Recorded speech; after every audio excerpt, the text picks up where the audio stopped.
안녕하세요. 사연 읽어주는 남예입니다. 오늘도 와주셔서 감사합니다. 구독과 좋아요 부탁드리며 오늘의 사연 바로 시작하겠습니다. 안녕하세요. 전 40대 중반의 남성입니다. 순간의 선택이 평생을 좌우한다는 말 어떻게 생각하세요? 인생의 중요한 일 앞에서 최선의 선택만 할 수 있다면 얼마나 좋을까요? 귀농한 젊은 농부로 연매출 억대를 찍고 있는 전 미래가 보장된 1등 신랑감이었어요. 결혼하면 잘 살 자신도 있었죠. 돈만 많이 번다면 1등을 자신한 건 아니었고 자세랄까요? 돈만 많이 번다고 1등을 자신한 건 아니었고 자세랄까요? 미래의 아내에게 해주고 싶은 게 많았습니다. 이상형이 따로 있는 건 아니었어요. 얼굴이 예쁘면 당연히 좋겠지만 매력 있는 외모 정도면 괜찮고 말 잘 통하고 상냥했으면 좋겠다. 그런 바람은 있었죠. 전 계획적인 성격이라 몇 살이면 뭘 하고 어느 정도 성공해야지 그런 목표를 세워놓고 있었어요.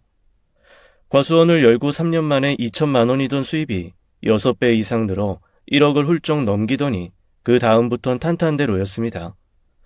멀쩡히 도시에 살던 제가 과수원을 하겠다니 주변에서 말리기도 했지만 전 자신이 있었고 결국 성공했어요.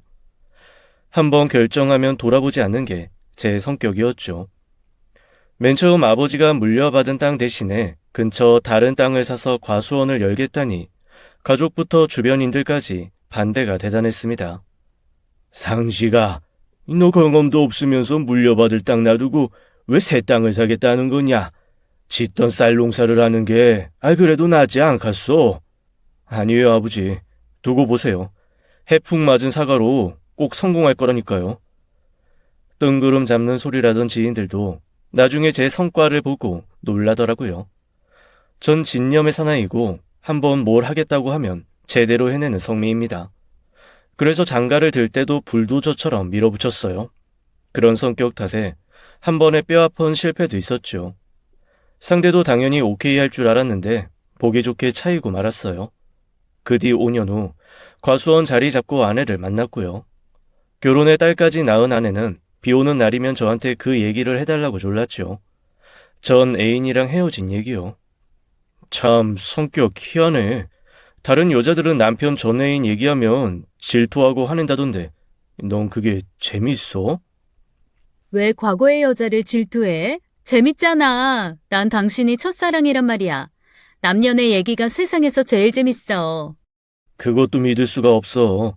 너같이 1등 신부감을 남자들이 그냥 뒀다고? 당신한테나 친절했지. 나 엄청 차가운 여자였다니까. 내 얘기 말고 당신 얘기나 빨리 해봐. 헤어지던 날 그 여자가 뭘 했다고? 아내는 제 옆구리를 쿡쿡 찔렀어요. 돌이 지난 딸과 아내와 함께 나름대로 행복했던 결혼 생활은 3년 만에 나락으로 떨어지고 말았습니다. 전 그날을 분명히 기억하고 있어요. 오랜만에 과수원으로 처가 식구들이 놀러온 날이었죠. 제가 자리를 비운 사이 아내와 처가 식구들 사이에 다툼이 있었고 저녁도 다 준비됐는데 다들 집을 나가신 거였어요. 전 크게 놀랐고 장인어른 장모님 차를 부랴부랴 따라갔습니다. 뭐 때문에 말다툼이 일어난 건지 몰라서 어리둥절할 뿐이었어요. 간신히 장인어른 차를 따라잡아 시내 찻집에서 얘기를 하고 왔는데 그 2시간 사이 아내와 딸이 감쪽같이 사라진 거였습니다. 여보, 하연아, 어디 있어? 한밤중 불이 환하게 켜있는 집에선 아무 대답이 없었어요. 제가 집에 돌아온 시각은 11시쯤 됐었고 당연히 아내가 딸을 재우고 있어야 할 때였습니다. 전 온 집안을 다 뒤지면서 딸과 아내를 찾았죠. 어디 간 거야 도대체? 여보, 하연아! 전 랜턴을 들고 창고, 과수원, 집 주변 야산 근처까지 싹 돌았습니다. 어느 곳에서도 아내와 딸의 흔적을 찾을 수 없었어요. 시간이 흐를수록 초조해지고 등줄기에 식은땀이 흘렀죠. 안 되겠어서 이장님을 깨우고 친하게 지내던 동네 형까지 불렀습니다. 경찰에 신고까지 하고 같이 온 동네를 뒤졌어요. 조용하던 온 동네가 들썩거리기 시작했죠. 엄마가 없어졌어요. 아기도 같이요. 경찰에 신고는 했는데 이상해요. 이 사람 밤 외출 같은 거 한 번도 안 했는데 감쪽같이 사라졌다니까요. 애기 엄마가 오밤중에 어딜 갔겠어. 서너 살짜리 애까지 데리고. 집 싹 다 뒤져봤어? 하연 아빠, 혹시 술 마셨어? 둘이 다툰 거야? 아니요, 저 멀쩡해요. 오늘 처갓집 식구들이 왔었고 저 없는 사이에 말다툼이 있었나 봐요. 시내에서 처가 식구들이랑 얘기 나누고 온 사이에 감쪽같이 없어진 거예요, 글쎄. 전 반 미치광이가 돼서 온 동네를 뛰어다녔어요. 동네 분들은 미심쩍은 표정을 지으시더니 마을 회관에 몰려가셨습니다. 연로하신 분들도 많아서 같이 찾아다니는 건 어려웠지만 이상하게 분위기가 차가웠어요. 곧 경찰이 찾아왔고 전 무작정 매달렸죠. 제 아내는 장롱 면허로 차도 그대로 있었습니다. 사고가 난 건 아닐까, 나쁜 인간들이 납치한 건 아닐까, 별별 생각이 다 들더라고요. 아내가 아기까지 함께 데리고 사라졌다고 얼마 못 갔을 거라고 제발 찾아달라고 했어요. 오만 상상이 다 들고 떨리더라고요. 그런데 경찰들 반응은 기대 이하였습니다. 그 사람들 느긋하게 오더니 저한테 묻더라고요. 부부싸움 한 거냐? 이런 경우 단순 가출일 경우가 대부분이라면서 흥분을 가라앉히라는 거였어요. 전혀 심각한 기색이 없었고 제 속만 터져나갈 것 같았죠. 우리 아무 문제 없었어요. 몇 년 만에 처갓집 식구들이 왔었어요. 저 없는 사이 다퉜고 장모님, 장인어른, 처제가 저녁도 안 드시고 가신 거 외에는 아무 일도 없었다고요. 잘 생각해 보세요. 보통 한 사람들 몇 년 전, 10년 전에 있었던 일까지도 담아두고 있다가 확 터뜨리기도 하잖아요. 자자, 흥분 가라앉히고 집에 가서 한숨 자요. 전화기 켜놨죠? 연락 오는 거 있으면 우리도 연락드릴 테니까 마음 푹 놓고 주무세요. 지금 내가 어떻게 잠을 자요? 아무리 제가 호소를 해도 경찰들은 심각하게 생각하지 않았습니다. 동네 어르신들도 말없이 한두 분씩 집으로 돌아가셨어요. 이장님도 저한테 일단 집에 가 있으라고 하시더라고요. 이 동네에서 하루 이틀 산 것도 아니고 3년이나 살았는데 길을 잃었을 리가 없을 거라고 이장님 생각엔 친정집에 기차나 버스 타고 서울 간 거 아니겠냐고 하시더라고요. 전 들어가시라고 하고 혼자 동네를 돌았습니다. 시내로 나가는 길목, 시내 숙박업소 근처를 돌면서 아내와 딸을 찾았어요. 그땐 이미 깊은 새벽이었고 시내엔 개미새끼 한 마리도 없었죠. 시간이 갈수록 초조함은 더해졌고 아예 여관이며 모텔에 들어가 아이 데리고 온 젊은 여자 못 봤냐고 물어보기까지 했어요. 하지만 새벽 동이 트도록 아내와 딸을 찾지 못했습니다. 전 트럭 안에 앉아 넋을 잃었죠. 전화를 아무리 걸어봐도 전원이 꺼져 있다는 말밖에는 들리지 않았습니다. 어디 간 거야? 애까지 데리고! 전 망설이다 처갓집에 전화를 걸었습니다. 사실 진작했어야 했는데 망설여지는 이유는 따로 있었어요. 어제 시내 찻집에서 마주한 장인어른과 장모님, 처제의 얼굴은 냉정하기 짝이 없었죠. 그리고 아내를 비난하는 얘기를 듣게 됐습니다. 정말 뜻밖이었어요. 결혼한 지 3년, 처음 겪는 일이었습니다. 특히 장인어른은 아내를 딸로 생각하지 않는다는 말까지 하셨죠. 제가 이유를 여쭤봤지만 지금은 말하고 싶지 않다고 하셨고요. 장모님은 굳게 입을 다무셨고 처제도 입도 뻥끗 안 했어요. 무거운 분위기에 저까지 주눅이 들더라고요. 전 답답함만 안고 집에 돌아왔고 아내와 딸이 없어진 걸 알게 됐죠. 더는 지체할 수 없어 저는 장인어른께 전화를 걸었습니다. 장인어른 주무시는데 죄송합니다. 혹시 왜 그러나? 무슨 일이 있어? 하연 엄마 애 데리고 처갓집에 갔나요? 사실은 어젯밤에 집에 왔더니 둘 다 없어져서 지금까지 못 찾고 있습니다. 처갓집 간 거 맞죠? 제발 그렇다고 해주세요. 장인어른은 크게 한숨을 쉬시더니 몇 분간 말이 없으셨어요. 어제 다방에서 내가 말했지. 걘 더 이상 내 딸이 아니네. 이 장모랑 처제한테도 전화하지 마. 우린 아는 게 아무것도 없어. 장인어른 전화 끊지 마세요. 하지만 전화는 야속하게 끊겼고 아예 전원까지 꺼져버렸습니다. 전 너무 화가 나서 동네 저수지로 차를 거칠게 몰았어요. 분통이 터져서 어떻게 해야 할지를 모르겠더라고요. 저수지에 차를 세우고 있는 힘껏 소리를 질렀습니다. 서서히 날이 밝아오고 있었어요. 지옥 같은 밤이 그렇게 지나가고 있었죠. 더 시간이 지체되면 안 될 것 같았어요. 전 냉정함을 찾고 다시 집으로 돌아왔습니다. 냉수 한 컵 마시고 천천히 방이며 거실을 둘러봤어요. 만약 집을 나간 거면 뭘 갖고 나갔는지, 왜 나갔는지 단서를 찾아야 했으니까요. 그리고 이상한 점을 발견했습니다. 금고에 넣어뒀던 현금과 통장, 인감 도장이 싹 다 사라진 걸 발견했어요. 저희 집엔 금고가 있었고 적지 않은 현금과 귀중품을 거기에 넣어뒀는데 그건 아내의 생각이었습니다. 은행원 출신의 머리가 좋은 아내는 다른 건 몰라도 금고는 하나 들여야 한다며 좋은 걸 사서 안방 장롱 안에 넣어두고 있었어요.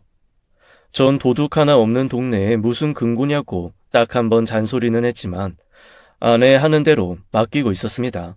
사람 마음 희한한 게 돈 없어진 거 보니까 두 가지 마음이 들더라고요. 하나는 정말 작정하고 집을 나갔구나 하는 커다란 실망감이었고 다른 마음은 그래도 애기랑 굶진 않겠구나 안도감이었어요. 평소 아내가 싫어해 숨겨놨던 소주를 병째에 들이켰습니다. 화장실에 갔는데 제 눈이 시뻘겋더라고요. 전 울고 있었습니다. 불행은 느닷없이 몰려온 먹구름처럼 제 인생을 무겁게 누르기 시작했어요. 그때부터 전 다 내팽개치고 아내를 찾으러 다니기 시작했습니다. 곧 이상한 일이 벌어지기 시작했어요. 동네 분들이 한 분씩 저를 찾아오셨죠. 절대로 두 분이 함께 오시는 일은 없었습니다. 누가 볼세라 초조하고 근심 어린 얼굴로 오셔서 물으시더라고요. 애기 엄마, 정말 연락 안 되는 거냐고, 둘이 짜고 쇼하는 거 아니냐고요. 전 깜짝 놀라 무슨 말씀이냐고 화를 벌컥 냈어요. 어르신은 결국 저한테 털어놓으셨습니다. 내가 이 집 색시 없어졌단 소식 듣고 오늘까지 잠을 한숨도 못 잤어. 심장이 덜컹거리고 손발이 이렇게 떨려. 보이지? 내 돈 어쩔 거야. 2배로 불려준다던 내 돈 말이야. 돈이요? 그래, 자식들 몰래 내가 그거 모으느라 얼마나 피똥 싼 줄 알아? 애기 엄마 말만 철석같이 믿고 맡겼는데 이게 뭐야? 나 그 돈 되찾기 전에 못 죽어. 당장에 엄마 찾아와, 얼른! 충격이었습니다. 상상도 못했던 얘기였어요. 그런데 아내에게 돈을 맡겼다는 동네 분들이 한두 분이 아니었습니다. 전 나중에 실성한 사람처럼 웃기까지 했어요. 믿을 수 없는 얘기에 어이가 없고 허탈해 농담하지 마시라고 한 거였죠. 한마디로 제정신이 아니었습니다. 그랬더니 어르신 한 분이 지팡이로 절 얼마나 때리시던지 몸보다 마음이 찢어지게 아파 땅을 치며 울다가 미친 사람처럼 웃었죠. 이 사람이 실성했나? 아무튼지 간에 난 그 돈 꼭 받아야겠으니까 어떻게 해서든 애 엄마 찾아와.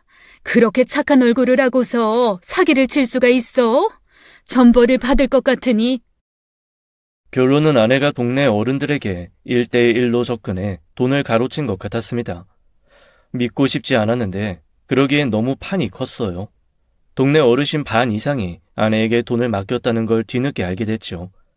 흐르는 건 피눈물이요. 속이 썩어 문드러지는 것 같았습니다. 저는 받지 않는 전화에 수천 번 전화를 걸었어요. 네가 어떻게 이래? 네가 사람이야? 알겠어. 알겠으니까 제발 연락 좀 받아. 돈 문제도 얼굴을 보고 얘기를 해야 해결을 할 거 아니야. 하연이도 보고 싶고 너무 걱정된다고. 혼자 벽을 치며 울던 날 옆 동네 사는 동생이 찾아왔어요. 같은 또래고 그 동생도 도시에서 온 경우라 몇 년을 친하게 지냈죠. 소문이 옆 동네까지 파다하게 퍼졌는지 동생이 묻더라고요. 어떻게 된 거냐고, 그게 다 사실이냐고요. 전 폐인이 된 몰골로 고개를 끄덕일 수밖에 없었습니다. 그 동생은 자기 와이프도 충격을 많이 받았다고 하더라고요.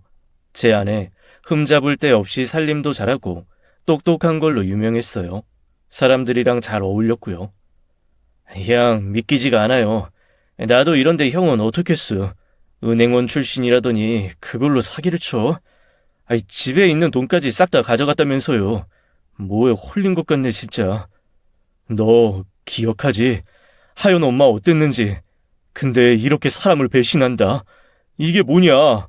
차라리 죽고 싶다. 설마 딸을 어떻게 하진 않겠지? 호영아, 나 어떡하면 좋으냐?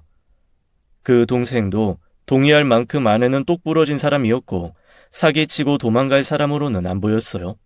제가 장가갈 때가 떠올랐습니다. 과수원이 성공하고 돈을 엄청 버니까 부모님 또 동네 어른들이 저만 보면 장가 언제 드냐고 얘기하셨죠. 그때마다 전 허허 웃으면서 임자가 나타나야 하죠. 그랬고요. 도시에선 몰라도 여기서는 장가 가기 힘들다면서 걱정을 해주셨는데 사실 전 그 해에 장가 갈 마음을 먹고 있었습니다. 먹이에 굶주린 하이에나처럼 여자분 만날 수 있는 곳이면 열심히 찾아다녔던 것 같아요. 장가든 동생, 형들한테 소개도 시켜달라고 하고요. 그러다 금방 고속도로 휴게소에서 일하는 아내를 만나게 됐습니다. 거긴 외지 사람들이 기숙사에서 숙식을 하며 돈을 버는 경우가 많았는데 휴게소 실장이 제 지인이었어요. 한번 휴게소 사람들이 회식한다고 해서 슬쩍 가봤는데 그녀, 지금의 아내가 있더라고요. 차만 외모가 눈에 띄어서 물었습니다. 저 여자분 언제부터 휴게소에서 일했냐고요. 형 대답은 여기서 일한 지는 얼마 안 됐고 이력서엔 은행원 출신으로 돼 있어서 믿고 채용했대요. 전 그때부터 휴게소에 밥 먹듯이 출근 도장을 찍었습니다. 나중에 제 뜻을 알게 된 형이 다리를 놔줬고요. 만나서 얘기를 해보니 사연이 있는 분이더라고요. 은행에서 일하다 부모님 빚 갚으려고 간뒀대요. 월급으로는 빚 감당이 안 돼서 좋은 자리에 카페를 차려 큰돈을 벌었고 부모님 빚을 다 갚았다는 거였습니다. 그런데도 부모님은 또 빚을 지려고 해서 도망치듯 집을 나왔다는 거였어요. 전 아내가 너무 안쓰럽고 또 대단하다는 생각이 들었죠. 일머리도 있어서 휴게소에서도 일 잘하는 사람으로 소문까지 났대요. 전 이 사람이다 점 찍었습니다. 집안 배경 같은 건 상관없다고 생각했어요. 아내가 똑 부러지고 처신 잘하니 나와 결혼하면 오히려 골치 아픈 일에서 벗어날 수 있지 않을까. 휴게소에서 하루 종일 서서 일하는 아내가 너무 안타까웠어요. 그런데 뜻밖에도 전 삼각관계의 주인공이 됐습니다. 휴게소 형의 여동생이 갑자기 절 좋아한다고 고백을 해온 거였어요. 전 좋아하는 사람이 있다. 심지어 네 오빠가 다리 놔줬다 해도 지연이는 상관없다는 대답을 했죠. 사람 마음 얼마든 움직일 수 있는 거 아니에요?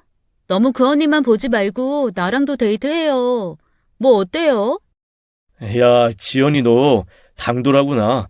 난 그런 성격이 못 돼. 만나는 사람 있는데 또 너랑 데이트를 하라고? 어떻게 그래? 요새 젊은 애들은 다르네. 치, 나이 많은 척도 한다. 나랑도 데이트해요. 그 언니 좀 수상해. 휴게소 다른 사람들이랑 말도 안 하고 웃지도 않으면서 오빠 앞에서만 미소 짓고 사람이 음흉하다고요. 지연이, 너 당사자 없는 데서 욕하는 거 아니다. 난 너 이성으로 안 보여. 너도 포기해. 인기도 많으면서 왜 그래? 그렇게 매달리는 지연이를 간신히 떼어버리고 아내에게 적극적으로 구애를 해서 결혼까지 단숨에 밀어붙였죠. 사귄 지 3개월 만에 청혼을 했고 결혼은 6개월 뒤에 해치웠습니다. 아내도 처음부터 절 순순히 따라오더라고요. 놀란 건 사귀기 시작하니 아내는 차분한 인상과는 달리 과감한 데가 있었어요. 데이트를 하러 아내 휴일에 만나면 외모를 엄청 화려하게 꾸미고 나와서 몇 번은 못 알아본 적도 있었습니다. 가끔은 아무 일도 아닌 일에 불같이 화를 내기도 했고요. 저도 눈에 콩깍지가 씌었을 때라 아내가 화를 내고 풀어주느라 바빴고 멋을 내고 나오면 그게 또 너무 예뻐 정신을 못 차렸죠. 그래도 대부분 아내는 얌전하고 조신한 인상이었어요. 둘만 있을 때 종잡을 수 없던 것도 아내만의 매력이었습니다. 결혼할 때 아내는 장인 장모에게 연락하고 싶지 않다고 해서 놀랐던 기억이 나네요.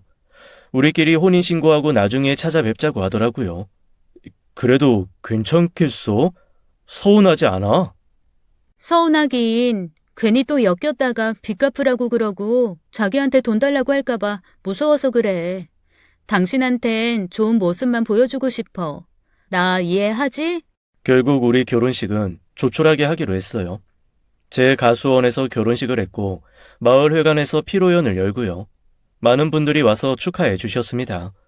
저 장가 못 들면 어떡하냐고 걱정해 주시던 동네 어른들도 정말 기뻐하셨어요. 아내의 가족을 안 부를 사정, 부모님이 궁금해 하셨지만 자세히는 말씀 못 드렸어요. 그냥 자기가 쓰지도 않은 돈, 그 빚 갚느라 고생이 많았다고만 했죠. 신혼여행에서 아이가 생겼고 딸을 낳기까지 아내를 공주처럼 모셨습니다. 우리 결혼 생활엔 아무 문제가 없었어요. 아내는 은행원 출신답게 똑똑하고 셈이 빨랐습니다. 결혼하고 나서는 아내에게 모든 돈 관리를 맡겼죠. 또 손맛도 좋고 못하는 게 없었어요. 과수원도 잘 되고 아내도 잘 얻고 제 인생 탄탄대로였죠. 동네 분들 모두 다 아내 칭찬이 자자했어요. 국수가 정말 꿀맛이네, 꿀맛. 결혼 전에 도시에서 직장 다녔다며? 사업도 하고. 근데 음식도 잘하네. 못하는 게 있긴 있어? 국수가 입에 맞으세요? 다행이다. 네, 저 은행에 오래 다녔어요. 커피 파는 전문점도 해보고요. 아이고, 정말이야? 은행원이었어? 영택이가 아주 봉잡았네, 봉잡았어. 아내가 도시에서 은행 오래 다녔다고 하니 어른들 눈빛이 달라졌어요. 엄청 대견해 하시더라고요. 저보고 처복이 있다고 입에 침이 마르게 칭찬하셨죠. 네, 그래서 이 사람이 돈 관리 다 하고 있어요. 동네에서 아내는 해결사, 똑순이로 통했습니다. 복잡한 일 힘드시면 아내를 부르셨고 은근슬쩍 아내한테 시내 언제 가냐고 물으시는 분들도 많았어요. 은행 일 좀 같이 봐달라고 부탁하시는 거였죠. 아내는 눈치 빠르게 도와드리겠다고 모시고 갔고요. 그렇게 해서 동네 어르신 돈 관리까지 아내가 하게 됐습니다. 한 번은 귀찮지 않냐고 물었어요. 그랬더니 아내는 이런 게 시골 사는 재미 아니겠나며 도와드릴 수 있어서 좋다고 웃더라고요. 그런 아내가 너무 예쁘고 고마웠죠. 딱 하나 걱정되는 부분이 있긴 했어요. 아내는 비 오는 날 천둥이 치면 식은땀을 흘리면서 벌벌 떨었습니다. 그런데 무서워하는 게 좀 이상해 보였죠. 혼자 죽기 싫어요. 무서워요. 살려주세요. 아, 무서워. 아내는 이불을 뒤집어 쓰고 울면서 중얼거렸습니다. 제가 왜 그러냐고 나 있으니까 괜찮다고 해도 막무가내였어요. 이불을 얼마나 잡고 있었는지 끝 솔기가 뜯어질 정도였죠. 비가 그치고 천둥 소리가 안 나면 그제야 겨우 잠에 들고요. 아내 말로는 어려서부터 천둥 칠 때 유독 무서웠다고 아무리 울어도 누구도 달래주지 않아 그게 트라우마가 됐다고 하더라고요.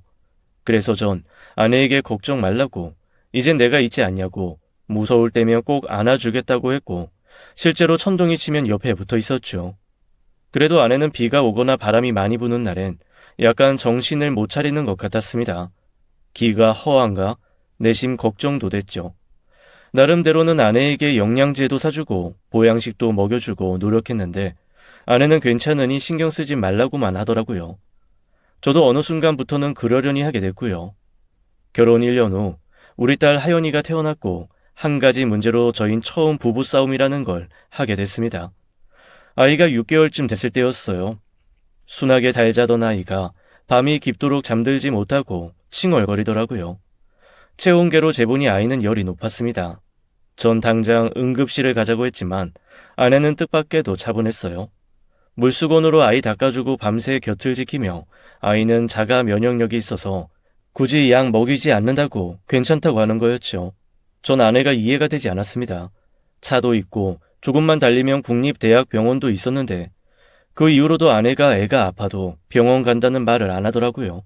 병원 가면 어린애 병균만 옮아온다고 자기한테 다 방법이 있다는데 다행히 하연이는 아파도 잘 회복이 됐습니다. 그래도 전 아내 처사가 못마땅했어요. 그런 점 때문에 몇 번 부부싸움을 했지만 아내는 결국 자기 뜻대로 했죠. 하연이가 돌이 지날 무렵 처가 식구들을 만날 수 있었습니다. 연애 9개월, 결혼 1년 만에 장인어른과 장모님, 그리고 처제를 만날 수 있었어요. 깜짝 놀란 건 처제가 아내와 쌍둥이라는 거였습니다. 하지만 생김새는 비슷한데 차림새나 하는 행동이 완전히 달랐어요. 게다가 처제는 약사로 일하면서 박사 학위까지 받은 사람이었죠. 장인 어른은 알고 보니 교육자셨고요. 장모님이 무슨 사업을 하신다고 들어서 전 어렴풋이 어머니가 진 빚을 이 사람이 갚았나 그런 생각을 하게 됐죠. 저희 과수원에 처음 오셨을 때 모두들 긴장한 표정이었어요. 아내와 사이가 안 좋아 그러시나 짐작만 했죠. 오셔서 아기 보시고 점심 드시고 가셨는데 저희 부모님도 오셨거든요. 뒤늦게 상견례를 하는 셈이었습니다. 어려운 자리인 만큼 서로 예의 차리느라 바빴죠. 그래서 처갓집의 자세한 속사정은 엿주지 못했어요. 그리고 2년 후에야 처가 식구들만 따로 제 과수원에 초대하게 된 거였고요. 그날 밤 아내와 딸이 사라져 버릴 줄은 꿈에도 상상하지 못했습니다. 또 하나 이상한 건 처가 식구들이 저에게 한 말이었어요. 딸과 결혼해줘서 정말 고맙네. 뭘요? 하연 엄마 너무 착하고 똑부러져서요. 저한테 과분해요. 제가 잘하겠습니다. 잘할 필요 없네. 아이 그냥 자네가 하던 대로 하면 되네. 내 딸이 많이 부족하지. 부족하긴요. 그때 얼핏 아내를 봤는데 고개를 푹 숙이고 있더라고요. 쑥스러워서 그러나 했죠. 아내는 쌍둥이 동생과도 어색한 것 같았습니다. 둘 사이에 대화도 거의 없었어요. 장인 장모님도 말수가 없으셔서 제가 나서서 과수원을 보여드리고 작물 어떻게 수확하고 매회 얼마나 남는지를 말씀드렸죠. 장인 어른은 많이 놀라셨고 관심도 많으셨어요. 도시에서 나고 자란 사람이 어떻게 과수원을 할 생각을 했냐며 대견하다 하셨고요. 음식도 과일도 최선을 다해 대접해 드렸고 시간이 흐르면서 처가 식구들도 표정이 좀 풀어지는 것 같았죠. 그런데 일은 저녁 먹기 직전 제가 창고에 잠깐 갔을 때 벌어졌어요. 갑자기 거실 쪽에서 고성이 들리기 시작했습니다. 너 아직도 정신 못 차린 거야? 왜 자꾸 그래요? 내가 뭘 어쨌다고. 곧 딸이 우는 소리가 들리기 시작해서 깜짝 놀랐습니다. 저는 곧장 집 안으로 뛰어 들어갔고 아내가 울고 있는 걸 보게 됐어요. 장인 어른은 얼굴이 빨갛게 돼 있었고 장모님도 울고 계셨어요. 처제는 화가 나 씩씩대고 있었고요. 전 너무 놀라서 딸부터 안아들었죠. 장인 어른께 왜 그러시냐고 여쭤봤습니다. 미안하네. 우린 그만 가보는 게 좋겠어. 여보, 선이야, 가자. 아유, 어서 일어나. 장인어른 그 말씀에 처가 식구들 모두 자리에서 일어났고 전 당황에 말리기 시작했습니다. 이렇게 가시면 안 되시죠. 여보, 장인어른 좀 말려봐. 처제 저녁 먹고 가. 장모님. 하지만 그분들 뒤도 안 돌아보고 차에 타셨고 곧 차는 출발을 했습니다. 전 눈물을 흘리는 아내에게 금방 오겠다고 하고 얼른 제 용달차에 탔어요. 동네를 벗어나 시내에 도착했을 때 아버님은 차에서 내리셨고 저한테 다가오셨습니다. 따라오지 말라고 그냥 가게 두라고 하셔서 제가 그랬어요. 무슨 일인지 모르겠지만 노여움 푸시라고요. 간만에 오셨는데 이렇게 가시면 제 마음이 편치 않다고 어디서 차라도 드시고 가시면 어떻겠냐고 억지로 찻집에 모셨습니다. 하지만 왜 다투셨는지는 절대로 말씀하지 않으셨어요. 장인어른은 저한테 미안하다는 말뿐이었죠. 그리고 돌아온 집은 텅 비어 있었던 거였고요. 아내는 딸 하연이를 데리고 돈과 함께 사라져버렸습니다. 정말 연기처럼 감쪽같이 사라졌다는 말이 맞을 거예요. 과수원도 팽개치고 전 아내와 딸을 찾기 시작했고 전단지까지 만들어 전국에 붙이고 다니기 시작했어요. 경찰만으론 믿을 수 없어 별별 방법을 다 동원하기 시작했죠. 심부름센터, 사설탐정, 할 것 없이 손을 뻗었고 비슷한 인상착이 가진 모녀가 있다고 하면 열일 제치고 찾아갔어요. 그러다 제 소식을 들은 한 동창의 전화를 받았습니다. 영태가 무슨 그런 일이 다 있냐. 동창회에서 들었어. 와이프 애랑 같이 없어졌다며. 안타까워서 하는 말인데 내가 잘 아는 분이 있거든. 그분한테 가서 고민 좀 털어놔 볼래? 나도 사업 어려울 때 큰 도움 받은 적 있어서 꼭 소개해주고 싶다. 그 동창은 사회에서 꽤나 성공한 친구였어요. 방송, 잡지에도 나오는 출세한 기업가였죠. 전 친구가 고마워 그분이 누구냐 자세히 물었고 당장 그 주에 친구와 함께 가보기로 했습니다. 불행이 닥쳤을 때 사람 마음, 속수무책으로 약해진다는 걸 그때 느꼈습니다. 평소 같으면 그런 제안, 단칼에 거절을 했을 텐데 오랜 동창이 제 처지 알아주고 도움을 준다니 선뜻 가겠다는 말이 나오더라고요. 친구는 고맙게도 차를 끌고 과수원까지 와줬고 함께 출발했죠. 꽤 먼 곳이었어요. 차로 4-5시간을 달려 도착한 그곳은 주변에 민가 하나 없는 황폐한 곳이었습니다. 차를 산 밑에 세워두고 야산 중턱에 올랐을 때였어요. 폐허가 된 공장 건물이 보였죠. 겉으로 봐선 인적이 끊긴 모습이었는데 얼핏 사람이 드나드는 게 보였습니다. 친구 말로는 그분이 워낙 인기가 많아 정체를 숨기고 싶어 해서 이런 곳에 계신다고 하더라고요. 가까이 다가갔을 땐 이상한 소리가 들리기 시작했어요. 짐승이 울부짖는 소리 같기도 하고 귀신이 흐느끼는 소리를 들은 것 같았죠. 등허리에 소름이 쫙 끼쳤습니다.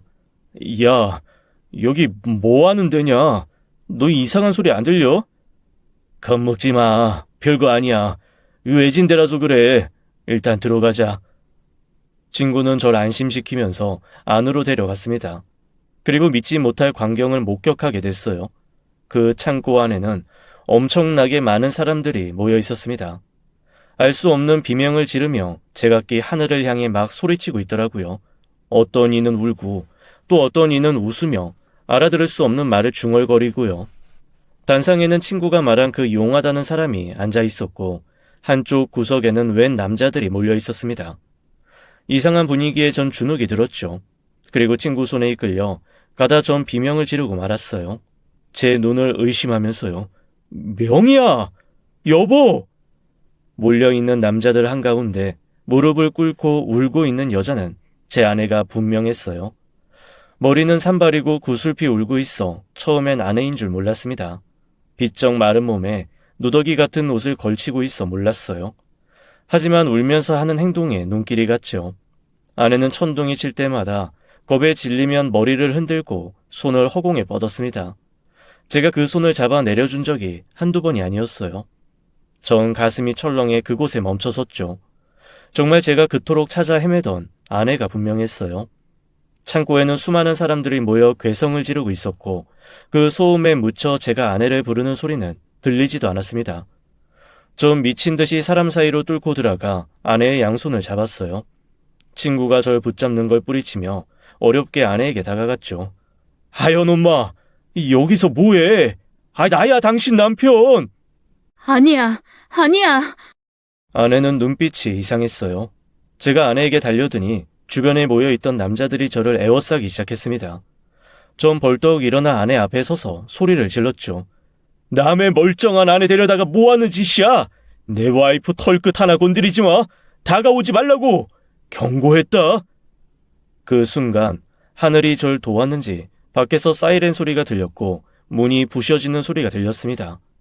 확성기의 경고 소리와 함께 사고 경찰이 들어와 대여섯 명에게 수갑을 채우는 게 보였어요. 체포된 사람 중 한 명은 절 여기 데려온 제 친구였죠. 나머지 사람들은 달아나기 시작했고요. 뭐가 뭔지 모르는 난리통 속에 전 경찰에게 달려가 전단지를 꺼내며 제 상황을 설명했죠. 이 사람들 싹 다 잡아가야 돼요. 도망가게 두면 안 된다고요. 아내와 딸을 납치했어요. 범죄 집단이라고요. 선생님, 침착하게 딸부터 찾아보시죠. 이 아내분 데리고 경찰차에 일단 타세요. 저희 서에 앵벌이 하던 애들이 모여있어요. 앵벌이요? 아니 아저씨, 고작 4살밖에 안 된 제 딸이 거기 있을 리 없어요. 여긴 보고도 믿지 못할 일이 천지예요. 사이비 종교 집단이라고요.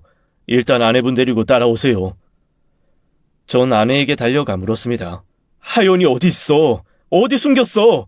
빨리 데리고 나와. 몰라. 하연이 나갔어. 그 사람들이 데리고 나갔어. 무슨 헛소리야. 너 엄마 맞냐? 이 여자야. 정신 좀 차려봐. 숨이 막히는 고통 속에서 전 아내를 들쳐 업고 서둘러 경찰차를 탔습니다. 그리고 서에서 우리 하연이 4살짜리 딸을 보게 됐어요. 못 먹고 못 잤는지 퀭한 눈을 하고 어디서 뭘 했는지 누더기가 된 옷을 입고 애가 눈에 초점이 없더라고요. 꼭 TV에서 본 오래 굶주린 아이 같았습니다. 억장이 무너지고 피눈물이 흘렀어요. 하연아, 아빠야. 우리 딸 왜 이래? 전 딸을 안고 오열했습니다. 너무나 가슴이 아프고 찢어질 것 같았죠. 당장 딸부터 입원시키고 정신을 수습한 전 부모님께 도움을 요청했어요. 한달음에 경찰서로 달려오신 부모님은 아내와 아이 꼴을 보고 말을 잃으셨죠. 어머닌 쓰러지기까지 하셨습니다. 전 뒷일을 수습해야 하니 당분간 아이를 맡아달라고 부탁드렸죠. 정말 면목이 없었습니다. 그렇게 전 아내와 딸을 찾게 됐어요. 알고 보니 아내는 사이비 종교 단체에 빠져 그들의 조종을 받고 있었죠. 휴게소에서 일했을 때도 연결돼 있었고요. 아기를 병원에 데려가지 않는 것도 다 그 종교 때문이었어요. 도저히 믿을 수가 없었습니다. 아내는 넋이 나가 말도 잘 못하더라고요. 그 기도원이라는 데서 얼마나 세뇌를 받고 학대를 당했는지 때때로 저조차 잘 알아보지 못할 정도였어요. 물어볼 게 한두 가지가 아니었죠. 빼돌린 돈 어디 있어? 애를 저렇게 만들어 놓고 여기서 뭐 하고 있었냐고. 나 가야 돼. 다시 그곳으로 돌아가야 한다고. 곧 세상이 끝날지도 몰라. 그때를 준비해야 돼. 너 제정신이 아니야. 세상이 끝나? 너 때문에 내 인생이 끝났어. 완전히 박살났다고. 나한테 미안하지도 않았냐? 양심이라는 게 넌 없어? 알고 보니 절 그곳에 데려간 친구도 사이비 종교에 빠져 있었고 절 끌어들이려고 했던 거였어요. 친구는 제 아내의 얼굴을 몰랐고요. 우연히 겹쳐 제 발로 아내가 빠진 사이비 종교 본부에 찾아가게 된 거였습니다. 이후 모든 게 양파 껍질 까듯 하나하나 드러나게 됐어요. 수많은 곳에서 아내가 대출을 받았다는 사실까지 알게 됐죠. 40여 개에 달하는 통장과 이상한 거래 내역도 보게 됐고요. 모두 아내가 사이비 종교 단체에 돈을 보낸 증거였습니다. 아내분, 이 사이비 종교에 꽤 오랫동안 빠져 있었네요. 여기 맨 위에 상호 보이시죠? 여기 그 종교단체가 운영하는 회사예요. 생활용품 판다고 위장은 했지만 이걸로 사람 포섭하는 걸로 유명한데 아내분 결혼 전부터 여기 책임자였어요. 제대로 당하신 것 같은데요. 심히 유감입니다. 경찰의 말에 손발이 후달거렸습니다. 자초지정을 알고 싶었어요. 분명 처가 식구들은 제가 모르는 걸 아는 게 분명했습니다. 전 처갓집에 연락도 없이 들이닥쳤어요. 집엔 장모님과 처제만 있었습니다. 장인 어른은 퇴근 전이었고요. 처제는 제 표정을 보더니 다짜고짜 저한테 나가라고 하면서 등을 떠밀었습니다. 걘 더 이상 우리 식구도 아니에요. 그러니까 나가요. 알아서 찾던지 말던지 하라고요. 처제, 이러지 마. 하연 엄마 찾았어. 사실을 알고 싶어. 나한테 숨겼던 거 다 말해달라고. 그때였습니다. 뒤에서 장인 어른 목소리가 들렸어요. 장모님 편찮으시고 처제도 힘들어하니 나가서 얘기하자고 하셨고 그 후 듣게 된 얘기에 전 비통함에 사로잡혔습니다. 이건 보통 일이 아니었어요. 아내는 10년 전부터 사이비 종교에 빠져 있었대요.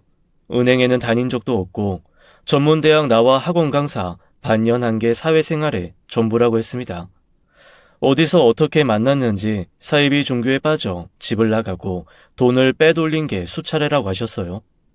그런 아내를 억지로 빼내 감금도 해보고 정신병원도 다니게 했지만 한동안 잠잠한 듯 하다가도 아내는 그곳에 제 발로 갔다고 했습니다. 마지막이라고 생각하고 아내를 빼왔을 땐 모든 게 끝난 줄 알았대요. 하지만 또다시 가출해 종족을 감췄고 그런 지 2년이 지나 결혼해 애 낳고 산다는 연락을 받아 놀랐다고 하셨죠. 자네한테 연락 왔을 때 솔직히 우리도 다 놀랐어. 마지막으로 사라지기 전 1년은 명희 병원도 잘 다니고 얌전했네. 근데 사이비들이 어떻게 연락을 한 건지 명희가 또 일을 저질렀구만. 난 모르겠네. 이 자네가 알아서 해결해. 더 이상 명희는 내 딸이 아니야. 장인어른, 내 자식이지만 이 감당이 안 돼. 자네가 알아서 하게. 죽이든 살리든 나는 모르네. 피 눈물이 흐른다는 심정이 뭔지 처절하게 깨달았습니다. 장인어른 말로는 아내는 어려서부터 쌍둥이 동생과 크게 차이가 났대요. 성적이고 뭐고 한참 떨어져서 알게 모르게 차별도 했을 거라는 얘기였죠.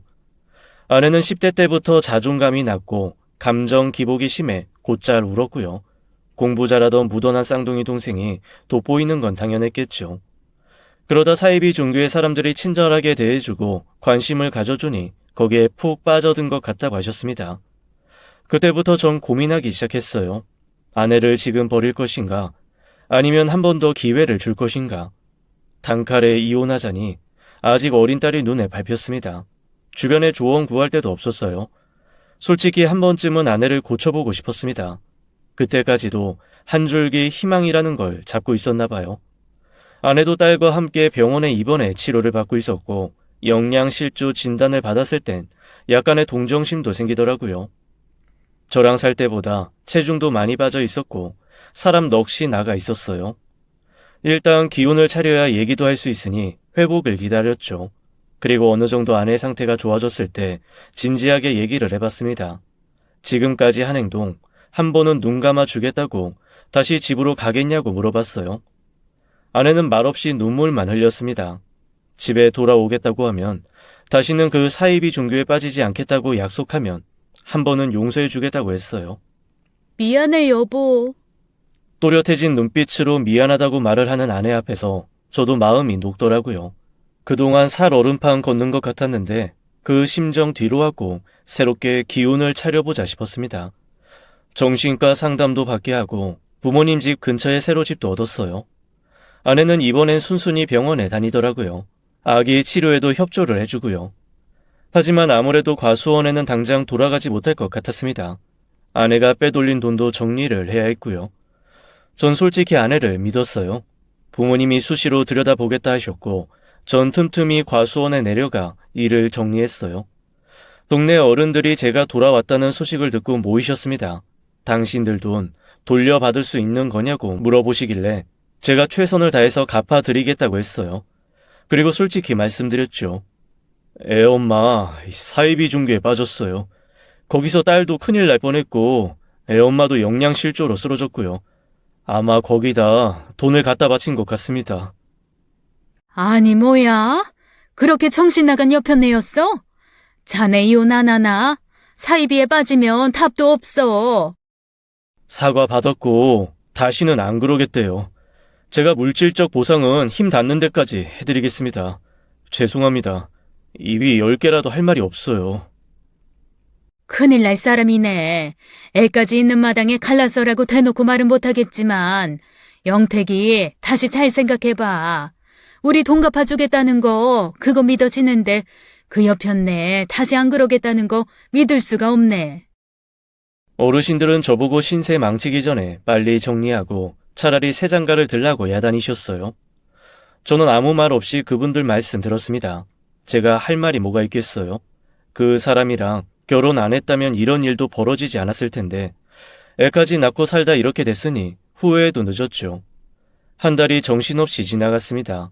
부모님께서 딸을 도맡아 보셨고 아내가 있는 집에서 거의 출퇴근을 하셨어요. 때때로 어머니는 절 붙잡고 우셨습니다. 이게 무슨 고생인지 모르겠다고요. 아내가 뭘 물어도 대답을 안 한대요.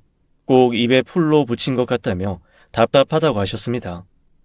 좀 미안해서 그런 거 아니겠냐며 어머니를 달래드렸어요. 아내 일로 전 변호사를 선임했고 동네 분들 돈 자비로 보상할 계획이었습니다. 아내를 찾은 지 한 달, 열흘이 지났을 때였어요. 그날은 다 같이 병원에 가기로 한 날이었죠. 집에 갔더니 어머니 얼굴이 사색이 돼 있었어요. 큰일 났다고 아내가 딸 데리고 나갔다며 얼른 찾으러 나가자고 하시더라고요. 잠깐 슈퍼 다녀온 사이 없어졌다고 하시는데 하늘이 노래지는 줄 알았습니다. 전속력으로 뛰쳐나가 골목을 뒤지는데 어떤 자동차 뒷좌석에 아내가 타는 모습이 보였어요. 전 미친 듯이 그 차를 향해 뛰어갔죠. 그리고 막 출발하려는 차 앞을 막아섰습니다. 니들 뭐야? 야, 박명희 안 내려? 딸까지 데리고 어딜 가는데? 전 강제로 차 문을 열고 아내를 끌어내렸습니다. 그런데 아내가 절 뿌리치면서 생전 처음 보는 표정을 짓는 거였어요. 왜 이래? 우린 갈 데가 있어. 거긴 내 집이 아니야. 환장하겠네. 하연이 울잖아. 이리네. 그리고 너 이대로 사라지면 지명수배돼. 전 아내에게 겁을 줬지만 눈빛이 이미 돌았더라고요. 하나도 안 무서워. 나 붙잡지 마. 이거 놔달라고. 그러면서 아내는 황당한 말을 하더라고요. 거기서 약속받은 게 있다고 우리 하연이를 후계자로 키워야 한다는 거였어요. 아내는 완전히 구제불능이었어요. 사람들의 말장난에 속아 실체 없는 믿음에 꽉 잡혀 있었죠. 설득도 안 되고 답이 없다는 생각마저 들었어요. 전 억지로 하연이를 빼내서 안고 아내 팔을 잡고 내리라고 했지만 소용없었죠. 내 팔 당장 안 놓으면 꽉 물어버린다. 아내는 정말 제 손을 물었고 전 비명을 지르면서 버티다 한 발 물러났어요. 그 순간 차는 앞으로 튕겨 나가듯 출발했고 전 망연자실 그 자리에 털썩 주저앉았죠. 하연이가 엄마를 찾으면서 울더라고요. 정신이 번쩍 들었습니다. 아내는 제정신이 아니었어요. 제가 아무리 노력해도 10년 넘는 기간의 세뇌와 비상식적인 사고는 고쳐질 것 같지가 않았습니다. 하연아, 괜찮아. 아빠야, 아빠. 얼른 할머니 집에 가자. 놀란 가슴 가라앉히며 아이를 안고 갔더니 어머니가 우시더라고요. 제겐 아무것도 묻지 않으셨습니다. 전 그날로 이혼을 결심했어요. 자칫 잘못했다가는 딸까지 잃을 게 분명했습니다. 다시는 아이도 보여주지 않고 이 여자와 모든 인연을 끊어야겠다 모질게 마음을 먹었죠. 오죽하면 친부모마저도 딸을 내팽개쳤는지 이해가 됐어요. 아내를 위해 벌였던 모든 일들을 깨끗하게 정리하고 이혼 변호사를 선임했습니다. 필요한 모든 법적 조치를 동원해 아내와 헤어질 준비를 시작했어요. 부모님은 차라리 잘 됐다며 그런 아내에겐 미련도 갖지 말라고 하셨죠. 일이 여기까지 진행됐을 때 그 사이비 교주를 가만히 내둬선 안 되겠다고 생각했어요. 1인 시위부터 할 수 있는 모든 건 다 하기로 마음먹었죠. 찾아보니 저 같은 피해자가 많더라고요. 전 아내를 잃었지만 부모, 자식, 친구, 애인을 잃고 고통스러워하는 사람들이 많았습니다. 저희 뭉쳐서 단체 활동을 시작했어요. 교주 그놈 아주 정신 이상자예요. 보니까 전과도 있고 인간 말종이더라고요. 내 아들은 대학 신입생 때 포교를 당했고 우리 집안도 풍비박살났어요. 내 인생 걸고 그 교주 일당들 싹 다 잡아 놓을 겁니다. 남편은 멀쩡하게 자기 일 잘하던 사람이었는데 가랑비에 옷 젖듯이 거기 빠졌어요. 이름도 알만한 학교 이름 대면서 거기 심리학 교수라더니 다 사입이었어. 세미나니 학회니 뭐니 하던 것도 다 위장한 거였다고요.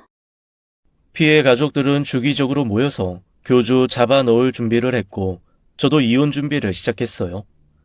아내의 핸드폰을 샅샅이 뒤져 증거를 다 채집했습니다. 지령으로 보이는 문자들 다 사진 찍고 아내가 한 이상 행동들 꼼꼼히 시간 순서대로 기록으로 남겼어요. 제 정신적 고통에 대한 위자료, 손해배상도 모두 청구했습니다. 또 아이에 대한 아동학대에 대해서도 고소, 고발 등의 법적인 조치를 취했어요. 거기에 부모 따라 끌려온 아이들은 감금과 아동학대에 시달리고 있었죠. 어린 우리 딸도 피해자였고요. 하마터면 딸 얼굴도 보지 못했을 거란 생각만 하면 가슴이 철렁합니다. 그리고 고민 끝에 전 과수원을 처분했어요. 그리고 동네 분들께 일정 부분 빚을 갚았죠. 그렇게라도 해야 제대로 된 새 출발을 할 수 있을 것 같았어요. 시간은 좀 걸렸지만 결국 전 아내와 완전히 갈라설 수 있었고 아이 친권, 양육권을 모두 제가 가져왔습니다. 처갓집 식구들은 사건의 전말을 전해 듣고 고개를 못 드셨어요.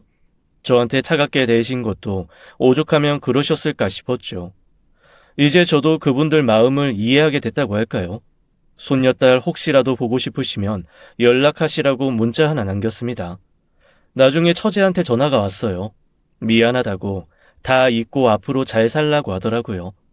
처가 식구들이 가수원에 온 날 가족 간의 언성이 높아진 건 장인어른의 이젠 정신 차리고 잘 살라는 말씀 때문이었대요. 아내는 장인어른의 그 말에 벌컥 화를 냈고 자기가 무슨 짓을 하고 살던 상관 말라고 하더랍니다. 결혼해 자식 낳고 사는 걸 보며 장인, 장모, 처제 조금은 안심했는데 그게 아닌 것 같아 너무 놀라셨대요. 혹시 아직도 그 사이비 종교 인간들이랑 연락하는 거냐고 물었더니 아내가 눈을 치켜뜨면서 더 이상 간섭하지 말라고 대답을 했고 처가 식구들은 완전히 실망했다는 거였습니다. 여전히 그 사이비에 빠져 있다는 걸 알고는 큰일 났다 생각하셔서 허둥지둥 저희 집을 빠져나가신 거였고요. 결혼해 사는 거 보니까 이제 언니가 정신 차렸구나 했는데 웬걸요? 우리 다 너무 놀라서 과수원 나오는 길에 차 안에서 싸웠어요. 형부한테 말해야 한다. 어떻게 말하냐. 미안해요, 형부. 근데 그건 알아줘요. 언니랑 결혼하기 전에 알았다면 형부한테 다 말했을 거예요. 우린 언니가 정신 차린 줄 알았어요. 정말이에요. 지난 일이지만 생각하니 무척 허탈했어요. 시간이 흘러 사이비 종교 교주는 구속이 됐습니다. 드러난 일 말고도 못된 지실한 짓은 다 저지르고 살아서 꼬박 20년은 형을 살아야 했습니다. 생각 같아선 형을 한 100년 정도 살았으면 좋겠다는 생각이 들었어요. 20년이 뭡니까? 50년은 받아야 그래도 발 뻗을 것 같았는데 안타까웠죠. 교주가 시력을 선고받는 날 우리 피해자 모임끼리 뒤풀이를 했습니다. 이 정도라도 어디냐, 서로를 격려하고 안부를 물었어요. 안타까운 건 부부는 그래도 헤어지면 남이었는데 부모 자식 지간에 이런 일이 생기면 정말 힘들겠다는 생각이 들었습니다. 처음부터 열심히 활동하던 한 분은 아들 얘기를 하시며 끝내 우셨어요. 어떤 분은 이민을 준비하신다고 하더라고요. 사이비에 빠지면 그 사람들이 생활 동선을 다 파악해 뿌리치고 싶어도 쉽게 빠져나갈 수 없다는 거였습니다. 아들 1살이라도 어릴 때 아무도 모르는 곳에서 새 출발하신다는 계획이었죠. 그 이후 전 과수원을 접고 다시 도시 생활을 시작했어요. 딸을 위해 부모님 집으로 들어갔죠. 하연이도 새 어린이집 보내기 시작했고요. 전 사무실 빌려 인터넷으로 과일 유통하는 일로 제 2의 인생을 시작했어요. 아내와는 일체 연락을 끊고 있습니다. 어디서 뭘 하는지 알고 싶지도 않고 알더라도 어떤 접촉도 하고 싶지 않아요. 이혼할 때 법원에서 보고는 그 이후로 만난 적이 없네요. 한참 시간이 지난 후 딱 한 번 낯선 번호로 전화가 왔었습니다. 전화를 받았는데 아무 소리가 없더라고요. 그런데 전 알 수 있었죠. 숨소리만 들어도 아내인 걸 눈치채겠더라고요. 왜 전화했어? 하연이 잘 있어? 나 안 찾아? 엄마를 안 찾는 딸이 어디 있냐? 근데 넌 엄마 자격이 없어. 아직도 너 정신 못 차렸지? 아니야, 나 거기 나와서 기숙사 있는 공장에서 일해. 하연이 한 번만 목소리 들려줄 수 있어? 너무 보고 싶어서 그래. 꿈도 꾸지 마. 전화번호 바꿀 거니까 연락도 하지 말고. 전화를 끊고도 한동안 진정이 되지 않았습니다. 어떤 나라의 개와 늑대의 시간이라는 말이 있다고 해요. 해질녘에 양치기들 사이에서 나온 말인데요. 언덕 너머로 다가오는 형체가 내가 기르던 개인지 나를 해치러 오는 늑대인지 분간하기 어려울 때 하는 말이래요. 전 아내의 첫인상을 분명히 기억하고 있어요. 수줍게 웃으며 자신을 은행원이라고 소개한 아내는 착한 강아지처럼 보이는 늑대가 아니었을까요? 자신을 속이면서 사이비 종교 단체에 적을 두고 모든 걸 다 갖다 바치면서 제 앞에서 웃던 아내의 모습을 잊을 수가 없습니다. 딸은 이제 안정을 되찾았고 저와 제 부모님의 손길 아래서 잘 크고 있어요. 가끔 엄마를 찾지만 그때마다 전 아내가 아프다고 말해주네요. 순진한 얼굴로 곤히 잠든 딸애를 보면 오만 감정이 다듬니다. 그래도 아내와 이혼한 거 후회는 없어요. 딸을 지켰고 저도 잘 살고 있으니까요. 딸이 다 커서 독립하면 전 다시 과수원을 시작할 계획입니다. 지금은 딸 곁에서 크는 걸 지켜보고요. 돈을 좀 더 모아야 하지만 땅도 알아보고 있어요. 노력한 만큼 열매를 맺어주는 과수원 일이 그립네요. 그렇게 저도 다시 일어서야겠죠. 하도 되어서 재우는 꿈도 못 꾸고 있지만 크게 아쉬움은 없네요. 제 사연은 여기까지입니다. 저 잘 살라고 많이 응원해주세요. 지난 일 싹 잊고 보란듯이 잘 살아보고 싶네요. 긴 이야기 들어주셔서 감사합니다. 모두 건강하시길 바랍니다. 지금까지 사연 읽어주는 남녀였습니다. 끝까지 함께 해주신 여러분 감사드리며 저희는 다음 사연으로 돌아올게요. 감사합니다.